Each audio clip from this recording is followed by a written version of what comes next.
ମୁଁ ଆଜି ପ୍ରସ୍ତୁତ କରୁଛି ସପୁରୀ ରାଇତା ବା ସପୁରୀ ପାଚେଡ଼ି। ହ୍ୟାଲୋ ଫ୍ରେଣ୍ଡସ୍, ମୁଁ ଏଠି ଗୋଟେ ସପୁରୀ ନେଇଛି। ସେ ସପୁରୀକୁ ଦୁଇ ଫାଳ କରି କାଟି ଦେଇଛି। କାଟିକି ତାର ଚୋପା ଛଡ଼େଇକି ମୁଁ ସପୁରୀଟା ଆଗରୁ ଧୋଇ ଦେଇଥିଲି। ଧୋଇ ଦେଇକି ତାକୁ ଦୁଇ ଫାଳ କରିଦେଲି।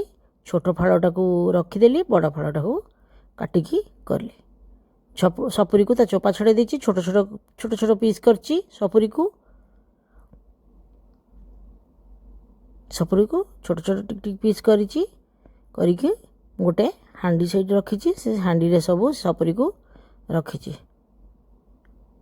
ମୁଁ ଏଠି ଗୋଟେ ଚୁଲିରେ ଗୋଟେ ହାଣ୍ଡି ନେଲି। ସେଇ ହାଣ୍ଡିରେ ଏଇ ଯେଉଁ ସପୁରୀ କାଟିଥିଲି ସେଇ ସପୁରୀକୁ ପକାଇଲି। ସେଥିରେ କାଶ୍ମୀର ଲଙ୍କାଗୁଣ୍ଡ ହାଫ୍ ଚାମଚ, ଲୁଣ ସ୍ୱାଦ ଅନୁସାରେ, ହଳଦୀ ହାଫ୍ ଚାମଚ ପକାଇକି, ଗୁଡ଼ ଗୋଟେ ଚାମଚ ପକାଇକି ମୁଁ ସେଥିରେ ସପୁରୀ ବୁଡ଼ିଲା ପର୍ଯ୍ୟନ୍ତ ମୁଁ ପାଣି ଦେଇଛି। ଯେତିକି ସପୁରୀ ରଖିଛି ତାର ଅଧିକ ଟିକେ ପାଣି ଦେଇଛି। ପାଣି ତାକୁ ଘାଣ୍ଟି ଦେଇଛି, ମାନେ ଲୁଣ ହଳଦୀ ଲଙ୍କା ଯେମିତି ମିଶିଯିବ ସେଥିପାଇଁ ମୁଁ ଘାଣ୍ଟି ଦେଲି। ଘାଣ୍ଟି ଦେଇକି ମୁଁ ଏଠି ସପୁରୀଟାକୁ ସିଝିବା ପାଇଁ ମୁଁ ଏଥିରେ ଢାଙ୍କିକି ମୁଁ ବସେଇଦେଲି ଚୁଲିରେ। ମୁଁ ଏଠି ଗୋଟେ ନଡ଼ିଆ ନେଇଛି। ସେ ନଡ଼ିଆକୁ ମୁଁ ଏଠି ଫଟେଇ ଦେଇଛି। ଫଟେଇ ତା ପାଣି ବାହାର କରିଦେଇକି ମୁଁ ନଡ଼ିଆକୁ, ଯେହେତୁ ମୋ ନଡ଼ିଆଟା ଖଣ୍ଡ ଖଣ୍ଡ ହେଇକି ବାହାରି ପଡ଼ୁଛି, ଆପଣ ନଡ଼ିଆ କୋରିପାରିବେ, ନଡ଼ିଆକୁ ଏମିତି ଛୋଟ ଛୋଟ ପିସ୍ କରି କାଟିପାରିବେ। ଏମିତି ମୁଁ କାଟିକି ନଡ଼ିଆ ନେଇଗଲି ଫାଳେ। ଆଉ ସେଥିରେ ମୁଁ କ'ଣ କରିଛି, ଦୁଇଟା ଲଙ୍କା, କଞ୍ଚା ଲଙ୍କା, ଆଉ ଏମିତି ନଡ଼ିଆକୁ ଛୋଟ ଛୋଟ ସବୁ ପିସ୍ କରି କାଟି ଦେଇଛି। ଏଇ ଦୁଇଟା କଞ୍ଚା ଲଙ୍କା ନେଲି, ହାଫ୍ ଚାମଚ ଜିରା ନେଲି, ଗୋଟେ ଚାମଚ ସୋରିଷ ନେଲି। ମୋ ଚ୍ୟାନେଲକୁ ଲାଇକ୍ କରିବେ, ନୂଆ ହେଇଥିଲେ ସବସ୍କ୍ରାଇବ୍ କରିବେ, ବେଲ୍ ଆଇକନ୍କୁ ମାରିବେ। ମୁଁ ଏଠି ନଡ଼ିଆକୁ ବାଟିଦେଲି। ମୁଁ ଏଠି ଦହି ଗୋଟେ କପ୍ ନେଇଗଲି। ସେ ଦହିକୁ ଟିକେ ଫେଣ୍ଟି ଦେଲି ଭଲ ଭାବରେ। ଫେଣ୍ଟି ଦେଇକି ସେଥିରେ ଟିକେ ପାଣି ମିଶାଇଛି ଅଳ୍ପ। ଯେହେତୁ ମୋ ଦହିଟା ଟିକେ ବହଳା ଅଛି, ମୁଁ ଅଳ୍ପ ଟିକେ ପାଣି ମିଶାଇକି ପୁଣି ତାକୁ ଫେଣ୍ଟି ଦେଇଛି। ମୋର ଫେଣ୍ଟି ହେଇଗଲା। ମୁଁ ଏଠି ଦେଖୁଛି ମୋର ଏଠି ମାନେ ଯେଉଁ ସିଝିଲା କି ନାହିଁ ସପୁରୀ ବି ପାଣି ଟିକେ କମିଗଲାଣି।